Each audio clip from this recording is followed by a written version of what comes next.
प्रेम से बोलो जय छठी मैया। कार्तिक मास की अमावस्या को जब हम दीपावली का प्रकाश उत्सव मना लेते हैं, उसके तुरंत बाद आता है 4 दिनों का यह महाव्रत जिसका नाम है छठ पूजा। यह व्रत इतना कठिन और महत्वपूर्ण है कि इसका नाम ही कार्तिक शुक्ल की षष्ठी तिथि पर गया है। इसी कारण इसे हम छठ व्रत कहते हैं। यह पर्व साल में 2 बार आता है। पहली बार चैत्र मास में जिसे हम चैती छठ कहते हैं और दूसरी बार आता है कार्तिक मास में जिसे हम कार्तिकी छठ या मुख्य छठ पर्व कहते हैं। यह पर्व परिवार की सुख समृद्धि और मन की हर इच्छा को पूरा करने के लिए मनाया जाता है।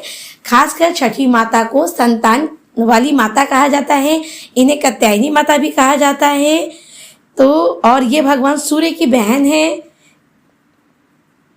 इसलिए इन्हें छठी मैया भी कहा जाता है। छठ पूजा का केंद्र है प्रत्यक्ष देवता सूर्य देव, जो पूरे पृथ्वी पर जीवन का आधार है। सूर्य देव की जय। इस महापर्व पे सूर्य को अर्घ्य दिया जाता है, उनकी उपासना की जाती है, लेकिन सूर्य देव के साथ साथ पूजी जाती है छठी मैया। पौराणिक कथाओं के अनुसार छठी मैया, जिन्हें षष्ठी माता भी कहते हैं, उनका संबंध सूर्य देव से भाई बहन का है। माँ षष्ठी प्रकृति के छठे अंश से उत्पन्न हुई है। इन्हें संतानों की रक्षक और उन्हें दीर्घायु प्रदान करने वाली देवी माता माना जाता है। शास्त्रों में इन्हें ब्रह्मा जी की मानस पुत्री और नवरात्रि में पूजी जाने वाली माँ कात्यायनी का ही रूप कहा गया है। हमारे बिहार और झारखंड जैसे क्षेत्रों में इन्हें देवी को प्रेम और श्रद्धा से हम सभी छठी मैया कहते हैं। एक बार बोल दीजिए जय छठी मैया। वैज्ञानिक दृष्टिकोण से भी इस तिथि का महत्व है। माना जाता है कि षष्ठी तिथि को सूर्य की कुछ विशेष परावैज्ञानिक किरण एकत्र होती है। इन किरणों से कुप्रभाव से बचने और सूर्य की सकारात्मक ऊर्जा पाने के लिए व्रती उगते हैं और डूबते सूर्य को जल में खड़े होकर अर्घ्य देती हैं। यह महापर्व 4 दिनों की एक कठिन तपस्या है। छठ व्रत एक अत्यंत पवित्र और कठोर साधना है जिसे मुख्य रूप से महिलाएं करती हैं, जिन्हें परवैतिन कहा जाता है। हालांकि अब पुरुष भी समान श्रद्धा से इस व्रत को करते हैं। सबसे पहला दिन जो होता है, यानी कि कल के दिन हम नहा धोया करेंगे। सबसे पहले सुबह उठ के घर की सफाई करके उसे पवित्र किया जाता है। व्रती स्नान करके पूर्ण शुद्धता से तैयार शुद्ध शाकाहारी भोजन जैसे कद्दू की सब्जी, चना दाल और चावल ग्रहण कर व्रत की शुरुआत करते हैं। घर के अन्य सदस्य व्रती के भोजन के बाद ही भोजन करते हैं। दूसरे दिन होता है खरना। इस दिन व्रती पूरे दिन उपवास करती हैं। शाम को गन्ने के रस में बनी चावल की खीर, दूध, चावल का पीठा और घी में लगी रोटी का प्रसाद बनाया जाता है। इसे हम खरना करते हैं। व्रती यह प्रसाद ग्रहण करती हैं और इसके बाद उनका लगभग 36 घंटे का निर्जला उपवास शुरू हो जाता है। प्रसाद को आसपास के लोगों में बांटा जाता है। भक्ति में लीन हो जाइए और फिर से लिखिए जय छठी मैया। यही वो सबसे महत्वपूर्ण दिन है। दिन में प्रसाद के रूप में ठेकुआ और चावल के लड्डू बनाए जाते हैं। शाम के समय बांस की टोकरी और सूप को प्रसाद से सजाकर व्रती और पूरे परिवार किसी नदी या तालाब घाट पे जाती हैं। वहां डूबते हुए अस्ताचलगामी सूर्य को श्रद्धापूर्वक जल और दूध का अर्घ्य दिया जाता है। इस समय घाट पर एक भक्तिमय मेले जैसा दृश्य प्रतीत होता है।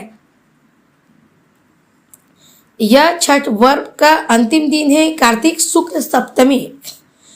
व्रती सुबह उसी घाट पे फिर से इकट्ठा होती हैं और उगते हुए सूर्य को अर्घ्य देती हैं। उसके बाद व्रती कच्चे दूध का शरबत पीकर और थोड़ा प्रसाद खाकर अपने 36 घंटे के कठिन उपवास का पालन करती हैं।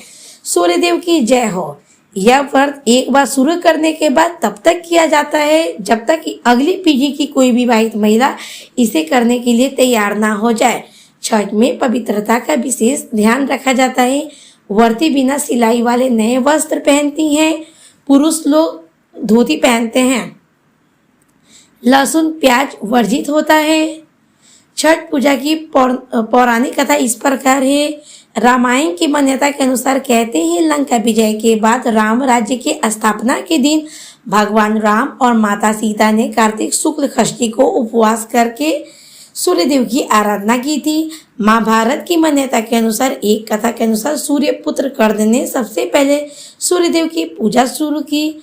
वह कमर तक पानी में खड़े होकर अर्घ्य देते थे, जिसे उन्हें महान शक्ति मिली। पांडवों की पत्नी द्रौपदी के भी सूर्य पूजा का उल्लेख है। पुराणों की मान्यता के अनुसार निसंतान राजा प्रियव्रत को महर्षि कश्यप के यज्ञ से पुत्र हुआ, पर वह मृत पैदा हुआ। तभी देवी षष्ठी प्रकट हुई और राजा से अपना पूजन करने को कहा। राजा ने व्रत किया और उन्हें पुत्र रत्न की प्राप्ति हुई। यह पूजा कार्तिक शुक्ल षष्ठी को हुई थी। यह पर्व विशेष रूप से संतान प्राप्ति और संतान की कुशलता एवं दीर्घायु के लिए रखा जाता है। तो दोस्तों, छठ पूजा का शुभकामनाएं हम आप लोगों को देंगे कि छठ पूजा हमें पवित्रता, अनुशासन और प्रकृति के प्रति सम्मान का संदेश देती है। यह पर्व जीवन देने वाले सूर्यदेव और संतान की रक्षा छठी मैया के प्रति हमारे अटूट श्रद्धा को दर्शाता है। यह सिर्फ एक व्रत नहीं, बल्कि पूरे समाज को एक घाट पर लाने वाला महापर्व भी है। छठी मैया की कृपा हम सब पे बनी रहे। आप सभी लोग हमें सब्सक्राइब जरूर कीजिएगा, क्योंकि मैंने बहुत मेहनत किया इस वीडियो में को बनाने में। आप सभी को छठ महापर्व की हार्दिक शुभकामनाएं। आपका जीवन सुख समृद्धि और मेरा भी जीवन सुख समृद्धि और संतानों के प्रेम से भरा रहे। प्रेम से बोलिए जय छठी मैया।